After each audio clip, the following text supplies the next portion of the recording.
Hello friends, welcome to Chemistry. In this lecture we discuss about the DCC reagent, its application, mechanism and examples. DCC means dicyclohexyl carbodiimide. This is the formula of DCC reagent C6H11 N double bond C double bond N C6H11. DCC is dehydrating agent. Dehydrating means removal of water. So, in the presence of DCC, removal of water takes place.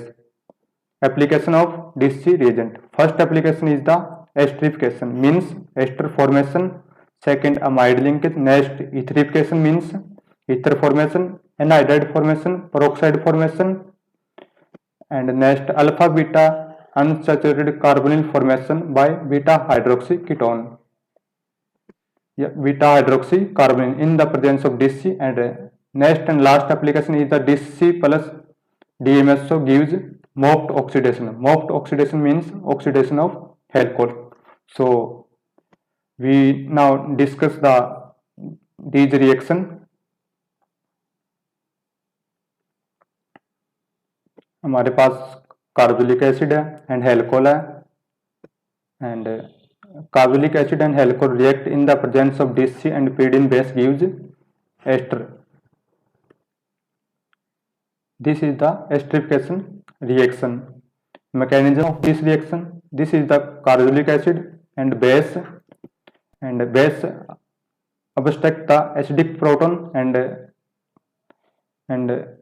carbonate ion formation takes place. This carbonate ion negatively charged oxygen attack on the carbon of DCC. This is the DCC. This negatively charged oxygen attack on this carbon gives the compound this. Then protonation. This negatively charged nitrogen protonated and we get compound this. Then lone pair of the oxygen of the alcohol. जो हमारे पास oxygen के ऊपर lone pair है, these lone pair attack on the carbon of the carbonyl group. Then shifting of electron takes place like this, and then we get the compound this.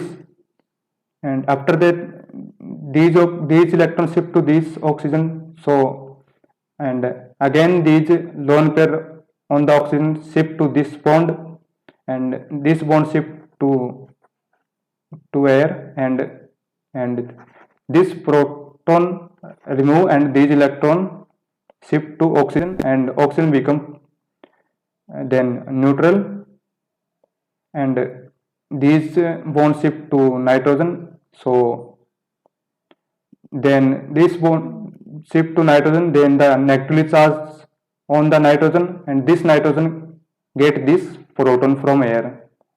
Then we get the compound this. This is the ester formation. This is the byproduct. This oxygen is the oxygen of carbolic acid. So in this reaction, removal of OH from the carbolic acid and H removal from alcohol take place. Means in the complete reaction, removal of water takes place in the presence of DCC and pyridine base. This is the mechanism of esterification reaction. And now we discuss the example of DCC reagent. First example में क्या दिया हमें, यहाँ पर हमारे पास carbolic acid है और यहाँ पर हमारे पास OH ग्रुप लगा है एंड हमारे पास रिएजेंट है DCC and pyridine. So in the presence of DCC removal of water takes place. So OH group from the carbolic acid and H remove from the alcohol from the lactone. So this is the product. Removal of water takes place between carbolic acid and alcohol group from the lactone. Next example is there is carbolic acid and there is NH group. So H from the amine group and OH from the carbolic acid removed. So in the presence of DCC, removal of water takes place and OH removed from there and H removed from there. So amide formation takes place after removal of water in the presence of DCC.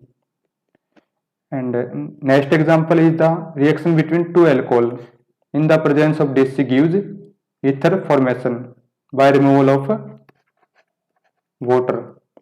Next reaction is the reaction of carboxylic acid in the presence of DC gives acetic anhydride. हमारे पास अगर carbolic acid दिया हो और DC के presence में reaction, हमारे पास क्या बनेगा, एसिडिक एनहाइड्राइड की फॉर्मेशन होगी। Next example is carbolic acid दे रखा है हमें, एसिटिक एसिड रिएक्शन करवानी है हमें डीसी रिएजेंट एंड H2O2 के प्रेजेंस में। अगर आपको डीसीसी के साथ में H2O2 दिया हो और रिएक्टेंट में आपको एसिटिक एसिड दिया या कोई भी कार्बोलिक एसिड दिया तो हमारे पास वहां फॉर्मेशन क्या होगी, पेरोक्साइड की फॉर्मेशन होगी। So it's the important reaction.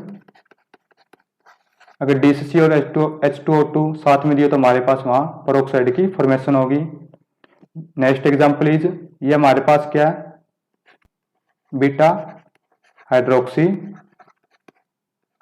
Ketone दे रखी है। तो अगर डीसीसी के प्रेजेंस में इसकी रिएक्शन कराएंगे तो हमारे पास क्या होगा, यहाँ से यहाँ OH का रिमूव हो जाएगा और यहाँ से H निकल जाएगा, तो हमारे पास यहाँ डबल बॉन्ड आ जाएगा वाटर का रिमूवल होने के बाद। तो ये हमारे पास क्या हो जाएगा, अल्फा बीटा अनसैचुरेटेड कीटोन की फॉर्मेशन हो जाएगी from beta hydroxy ketone in the presence of DCC. Next example is, ये हमारे पास ये कंपाउंड देखा, इसमें ये जो alcohol group above the plane है, जब हम इसकी रिएक्शन कराएंगे बेंजोइक एसिड के साथ इन द प्रेजेंस ऑफ डीसी तो हमारे पास क्या बनेगा, यहाँ एस्टरिफिकेशन हो जाएगा वाटर का रिमूवल होने के बाद। एंड जब हम इसी कंपाउंड की रिएक्शन कराते हैं हम बेंजोइक एसिड की, बेंजोइक एसिड के इन the presence of PPH3 dead, जो हमारे पास क्या होता है, मिक्स नोबो रिएक्शन के रिएजेंट होते हैं, तब हमारे पास क्या, तब भी हमारे पास एस्टरिफिकेशन होता है, एस्टर की फॉर्मेशन होती है। पर डिफरेंस क्या हमारे पास, जब हम डीसी के प्रेजेंस में रिएक्शन कराएंगे तो हमारे पास यहाँ कॉन्फ़िगरेशन का क्या रहेगा, रिटेंशन। यहाँ अबव था OH ग्रुप तो अबव ही रहेगा, तो हमारे पास इस केस में क्या होगा, रिटेंशन होगा कॉन्फ़िगरेशन का या स्टीरियो का, रिटेंशन ऑफ स्टीरियो। जब हम इसी कंपाउंड की रिएक्शन कराएंगे हमारे पास बेंजोइक एसिड के साथ इन the presence of PPH3 and dead, तो ये हमारे पास मिक्स नोबो रिएक्शन होती है। इस केस में हमारे पास जो OH group above the plane है, जब एस्टर की फॉर्मेशन होगी हमारे पास क्या होगी, बिलो द प्लेन होगी। यहाँ पर हमारे पास कॉन्फ़िगरेशन का इन्वर्जन हो जाता है, तो यहाँ क्या होगा, inversion of stereo, inversion of stereo. This is the main example of the DC reagent because in the presence of DC gives the हमारे पास रिटेंशन ऑफ स्टीरियो। एंड जब हम इसकी रिएक्शन कराते हैं PPH3 डेड के प्रेजेंस में, जब esterification करवाते हैं तो हमारे पास क्या होगी, मिक्स नोबो रिएक्शन होगी, तो ये तो मिक्स नोबो रिएक्शन हमारे पास क्या होगा, इन्वर्जन ऑफ स्टीरियो। अगर आप ऑर्गेनिक इनऑर्गेनिक फिजिकल से रिलेटेड लेक्चर के लिए फर्दर अपडेट चाहते हो तो आप हमारे एम केमिस्ट्री यूट्यूब चैनल को शेयर एंड सब्सक्राइब कर सकते हैं। Thank you for watching.